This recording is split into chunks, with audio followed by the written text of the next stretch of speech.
بسم اللہ الرحمن الرحیم۔ قرآن پاک کو جہاں دیگر خصوصیات و امتیاز حاصل ہیں وہ کسی اور کتاب میں نہیں۔ ان میں سے ایک خصوصیت و امتیاز یہ بھی ہے کہ اللہ نے اس کی حفاظت کا ذمہ خود لیا۔ 14 صدیوں سے زائد کا وقت گزر جانے کے باوجود قرآن مجید اپنی اصلی شکل میں اسی آب و تاب کے ساتھ موجود ہے۔ دنیا کی بڑی سی بڑی طاقتیں باوجود ہزار کوششوں کے اس میں کسی قسم کی تبدیلی کرنے میں کامیاب نہیں ہو سکی۔ تاریخ کتب میں حفاظت قرآن کے بڑے بڑے بہت سے واقعات ملتے ہیں۔ ان مختلف واقعات میں سے ایک مامون الرشید کے دور کا ایک واقعہ پیش کیا جا رہا ہے۔ یہ واقعہ امام قرطبی نے اپنی تفسیر الجامع الاحکام القرآن میں سند کے ساتھ ذکر فرمایا۔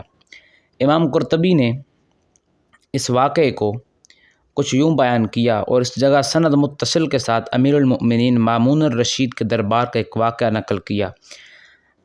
آپ فرماتے ہیں کہ مامون الرشید کی عادت تھی کہ وہ اپنے دربار میں علمی مباحثے کرایا کرتا تھا اور مذاکرے کرایا کرتا تھا، جس میں ہر اہل علم کو آنے کی اجازت ہوا کرتی تھی۔ ایسے ہی ایک مذاکرے میں ایک یہودی آیا جو کہ بہت ہی خوبصورت شکل و لباس وغیرہ کے اعتبار سے بھی مایہ ناز آدمی معلوم ہوتا تھا۔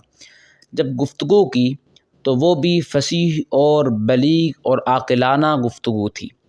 جب مجلس ختم ہو گئی تو مامون الرشید نے اسے بلا کر پوچھا، کیا تم اسرائیلی ہو؟ اس نے کہا، ہاں میں اسرائیلی ہوں۔ تو مامون الرشید نے امتحان لینے کے لیے کہا کہ اگر تم مسلمان ہو جاؤ تو ہم تمہارے ساتھ بہت اچھا سلوک کریں گے۔ اس نے جواب دیا کہ میں تو اپنے اور اپنے آباء و اجداد کے دین کو نہیں چھوڑ سکتا۔ یہ کہہ کر وہ چلا گیا۔ پھر 1 سال کے بعد یہی شخص مسلمان ہو کر آیا۔ مجلس مذاکرہ میں فقہی مسئلے کے موضوع پر بہترین تقریر کی اور عمدہ تحقیقات پیش کیں۔ مجلس ختم ہونے کے بعد مامون الرشید نے پوچھا، کیا تم وہی شخص ہو جو گزشتہ سال آئے تھے؟ جواب دیا، جی ہاں میں وہی ہوں۔ تو مامون الرشید نے پوچھا کہ اس وقت تو نے اسلام قبول کرنے سے انکار کر دیا تھا، پھر اب مسلمان ہونے کا سبب کیا بنا؟ کیا وجہ بنی؟ تو مسلمان کیسے ہو گیا؟ تو اس شخص نے کہا کہ جب میں یہاں سے گیا تو میں نے موجودہ تمام مذاہب کی تحقیق کرنے کا ارادہ کیا۔ میں ایک خطاط اور خوشنویس آدمی ہوں اور میں کتابیں لکھ کر فروخت کرتا ہوں تو اس سے مجھے اچھی قیمت مل جاتی ہے۔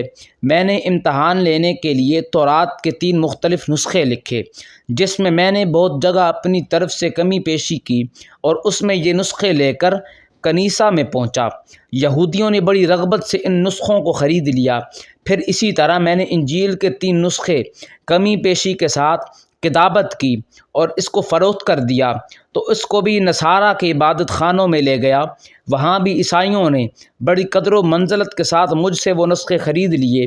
پھر یہی کام میں نے قرآن مجید کے ساتھ کیا، اس کے بھی 3 نسخے عمدہ کتابت کے ساتھ کمی پیشے کے ساتھ کر لیے۔ ان نسخوں کو لے کر جب میں فروخت کرنے کے لیے نکلا تو جس کے پاس لے کر جاتا وہ اس کو دیکھ کر یہ پہلے چیک کرتا کہ صحیح بھی ہے یا نہیں۔ جب کمی پیشی نظر آئی تو انہوں نے واپس کر دیا۔ تو اس واقعے سے میں نے یہ سبق سیکھ لیا، یہ قرآن مجید محفوظ ہے اور اللہ ہی نے اس کی حفاظت فرمائی ہے، اس لیے میں مسلمان ہو گیا۔